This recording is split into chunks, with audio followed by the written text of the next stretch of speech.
calling in from France. This is incredible, yo, man. I am joined today by the one, the only Yo Trane. What's up? Hey, my bro, how you doing, man? What's poppin'? Man, I'm living. First of all, when we booked this interview, I thought you were in Atlanta. So I apologize because it's 6 p.m. here on the East Coast in America, but there I know it's like 11 o'clock. So I appreciate you being here for the show at such a late time for you. First of all, I got to check in with you. How you been during these crazy times, man? Like, how has the past year been for you? I feel like it's been really, really beneficial, spiritually and even like just family wise, because despite all the crazy stuff that's going on in the world, I got lucky enough to be able to spend time with my family. So, I take it as a blessing still. Because I'm usually in the States. Like I usually spend more time in America. But now I'm glad you know, I got to spend time with my mom, with, my brothers, sisters, my daughter, Mm. so I'm with that. Are you were you over there the whole time during this whole thing, or did you travel? Were you able to travel? I don't know how that worked out with the travel situation. Yeah, so I've been here, yeah, for a whole year. And as I even Wow. recorded the project here, because I was in America in 2019. Right. Because So that's I when you flew put out the back. last project. Yeah, I put out Waves in the Moonlight, boom. Then I flew back to France, and then the whole COVID thing happened. So I got stuck here.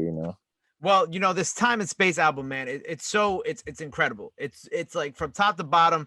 I feel like there are no misses on there, and I really loved what you did, like with the overall theme of the project. Talk to me a little bit about your kind of inspiration for the project and kind of what you wanted to, or the direction that you wanted to take it in. I think the direction for the project, it was just like I was trying to show love to the old school Mm.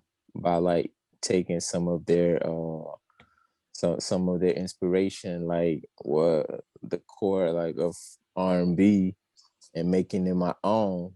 And like I was trying to renew myself, because on every project it's like a new Yo Train I'm trying to come out with. I'm not trying to always um like make the same stuff. I could have, you know, made another project like Late Night Drive or Waves in the Moonlight. But I feel like as an artist, as a creative, like you always gotta go back from the start, when you work on a project. Um Even though it gets hard sometimes because you're like, yo, maybe I got the magic touch. Maybe I should go with another Late Night Drive. Yeah. Maybe I should go with another Waves. So it's a hard process, but I feel like that's what makes it really exciting. Right. And you know what? I feel like that's a great way to sum it up. And I know you also kind of like call your style soul wave. And can you explain to me why you call your style this? Yeah, I came up with that because I was in the studio with my boy Kaleem. He makes most of my instrumentals. Mm. We've been working together for years now, and we was like, man, like our sound, we felt like, man, this shit different. It's not like the kind of music that everybody's doing. And we came up with that idea because it's soulful, because we put our heart and soul into it, and because it's wavy, you know, because it's got that wavy sound, that cloudy, sound, that cloudy atmosphere in the music that we uh and that's what we enjoy, the most in our sound, like that wavy vibe. So that's how we came up with it, because it's just soulful and wavy. Right. So with the title of the project, Time and Space, like, we were talking a little bit before with obviously this whole crazy time that we're in. Mm-hmm. Did the title and kind of like the overall sense of what the vibe of the project would have to, did it come from, the where we've been through this past year with COVID and everything else going on in the world, or was that influence? Because I know, like, with a lot of music that's out now, we're starting to see the I guess the domino effect, of like, Mm-hmm. okay, like this music was created because of this, and this that happened in 2020, which was such a crazy year.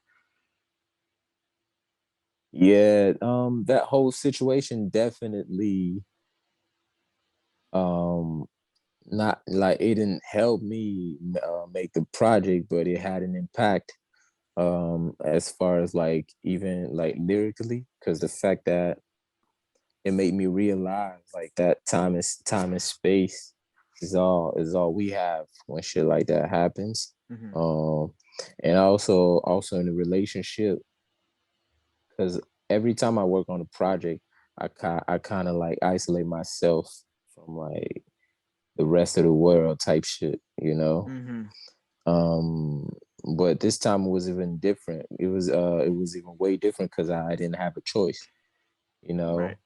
So for once, I was isolated from people, but I didn't really, have a choice as far as like I'm not talking about family because when I work on a project, even though I still got my family and all that, like I spent a lot of time in the studio. But when I was in America, I had other folks with me in the studio. Mm. But out here I was alone. Well, just me and my boy, just me and my producer. So it just inspired me to write the project, and it made me understand how important taking time is, and having your own space as an artist, and even as a man, even in a relationship, like it really is important. Right. Now you mentioned, being, overseas versus in America. For you, do you feel like Mhm. you what did you kind of like prefer? Because obviously, you're home right now, you're in France, it's just you and your boy. Here, you were saying, when you're in Atlanta or whatnot, there were a lot of people in the studio. What do you kind of do you have a preference for whichever? Like what was your, and like if so, like what was your time, here recording like? It was dope though. I, I I I love Atlanta for real. I can't wait to go back out there. It was different, definitely from being in France, because I don't even go to the studio like that when I'm in France, even in Paris and that. Like, yeah, I just be with my boy Kaleem. We record at the crib. But in America, the energy was different. Just being with different artists as well in the studio, because that's the experience too. Like as an artist, when you're in the studio with other songwriters or producers, even big names in the industry and shit, like you learn a lot. Um, that's what I like the most about being in the studio in Atlanta. But I definitely enjoy, being alone as well.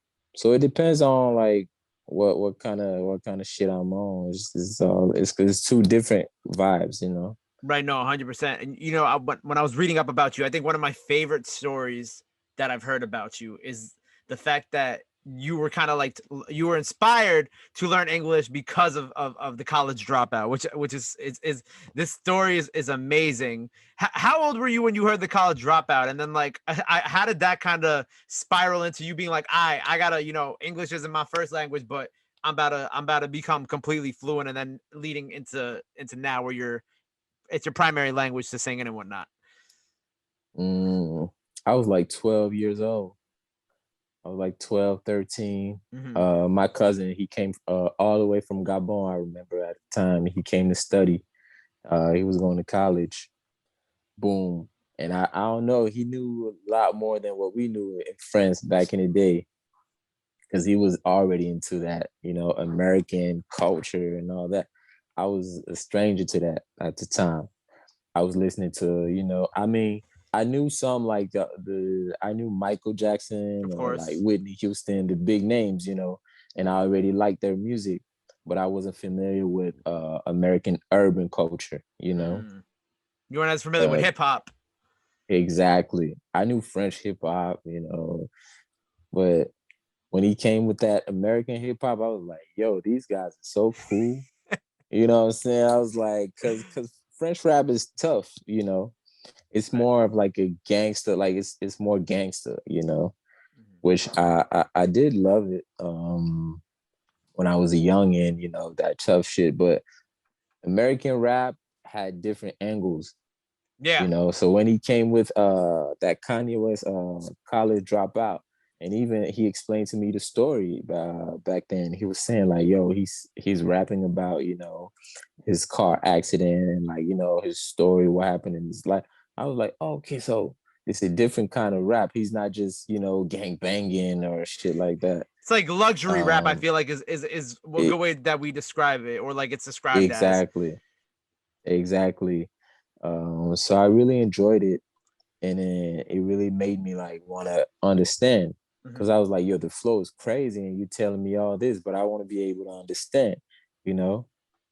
Got you. So yeah, I started listening to Kanye, Tupac, Nas, and I was amazed. I was like, yo, these guys are really writing stories. Now, is the College Dropout still your favorite Kanye album? I gotta ask. You know what I'm saying? Um, it probably still is, but I love Dark. Dark, What's that album My called? Beautiful Dark Twisted Fantasy. My Beautiful Darkest Fantasies. This one is crazy too. Nah, This yeah, one's the way he amazing. uses like actual human voices on top of the beats is just like it's beautiful. Yeah.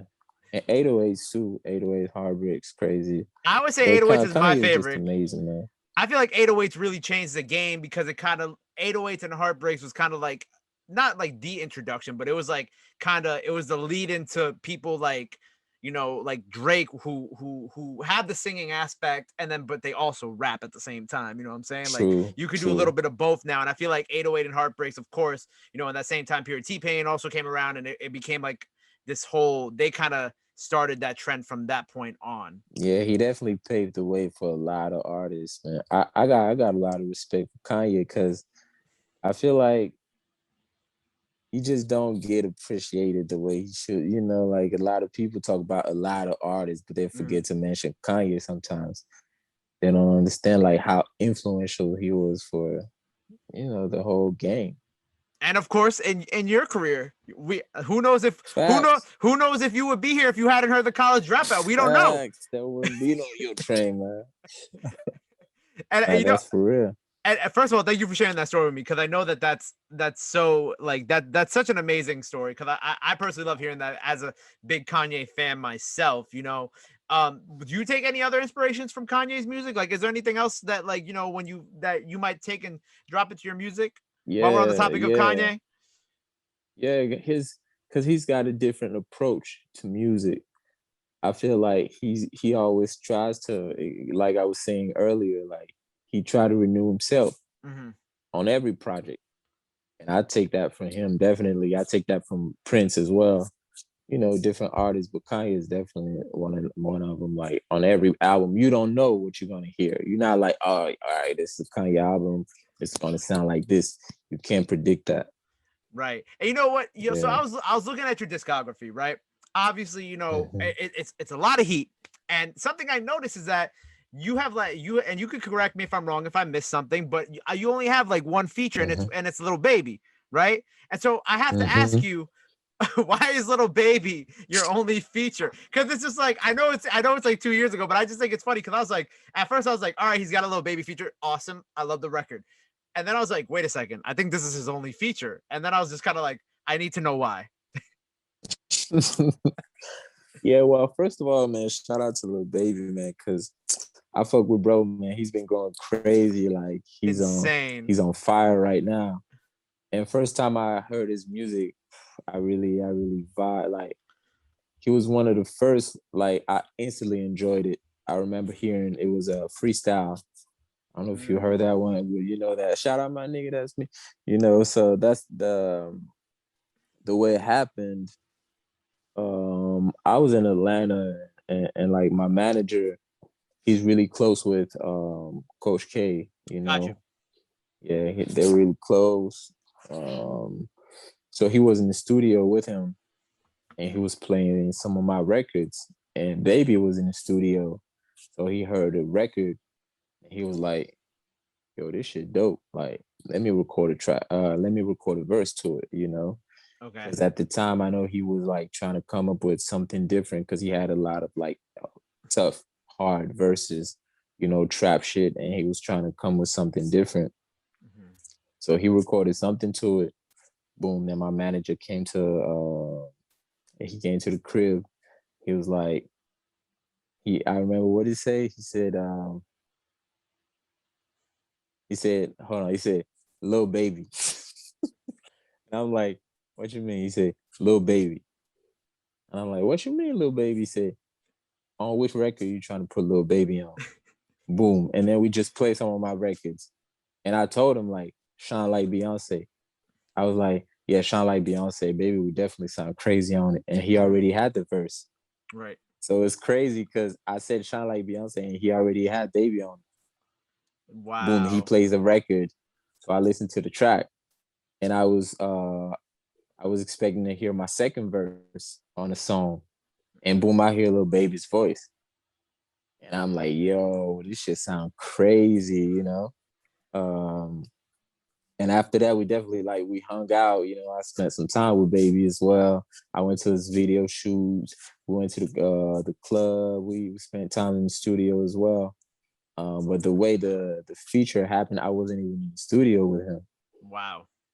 Yeah. That's crazy. You know what? Like, so why haven't you, I guess, experimented with other features? I guess is also my follow-up question. Is just because, because obviously I'm sure that Little Baby situation was a very natural, it just kind of happened. Like it was a very natural kind of Yeah. thing. It just kind of, Yeah.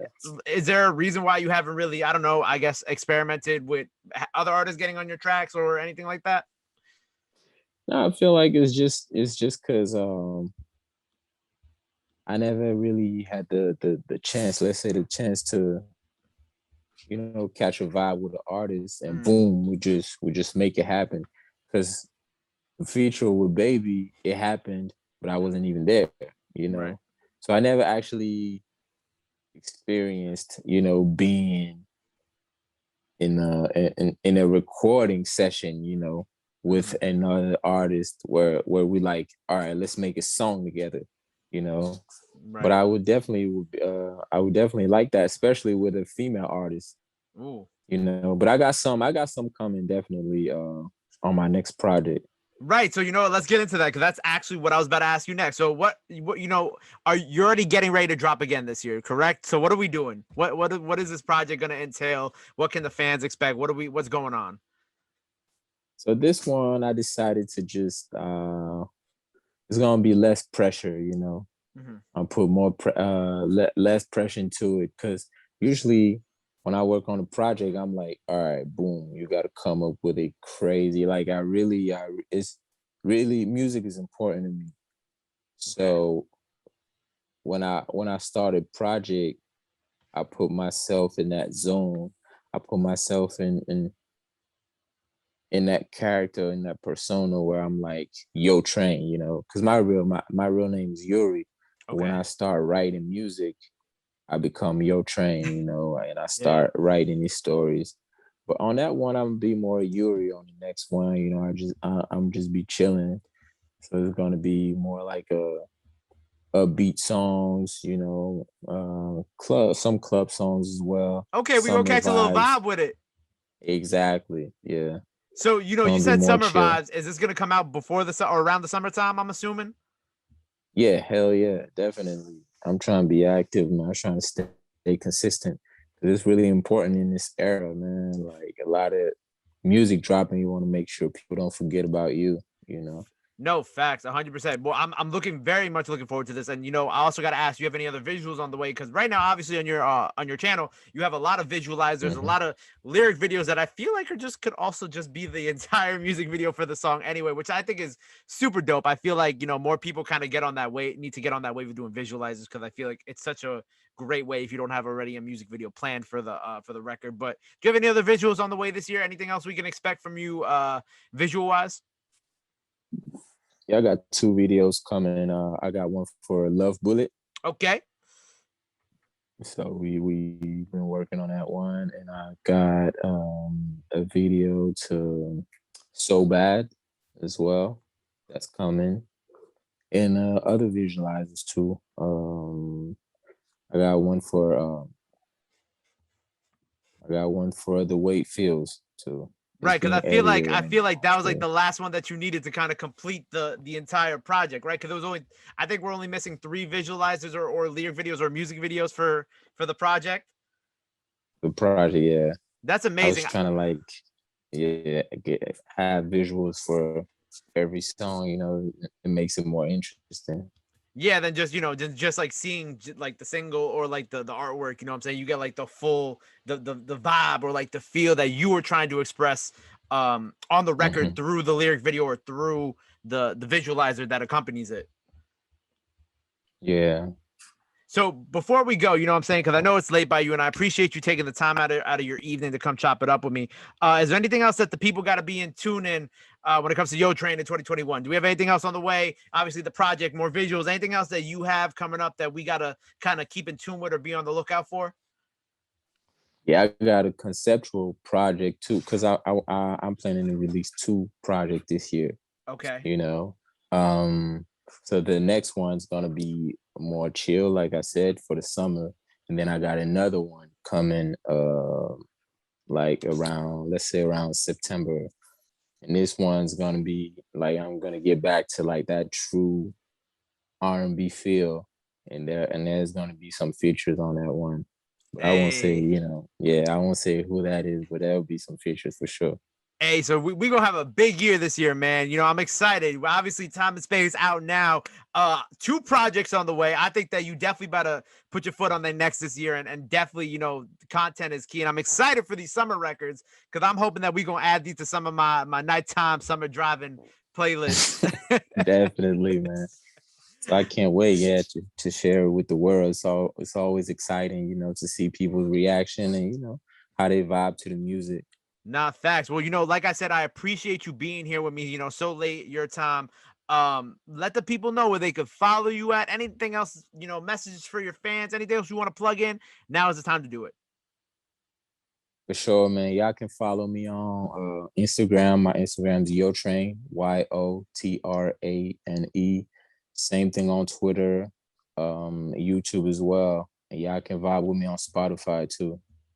Yo, man, this has been amazing. Thank you so much again for being here. And Appreciate you, bro. everybody watching, make sure or listening, make sure y'all go run up Time and Space out now. Make sure you go follow Yo Trane and keep in tune because he's got a lot of projects dropping this year, and it's just gonna be dope music for the rest of 2021. For sure, man. Yo, Well, yeah, thanks for your time. Appreciate you for interviewing me, man. nah, And let's keep in touch, definitely. nah, yes, sir, baby. Until next time, it's Yo Trane on the radar.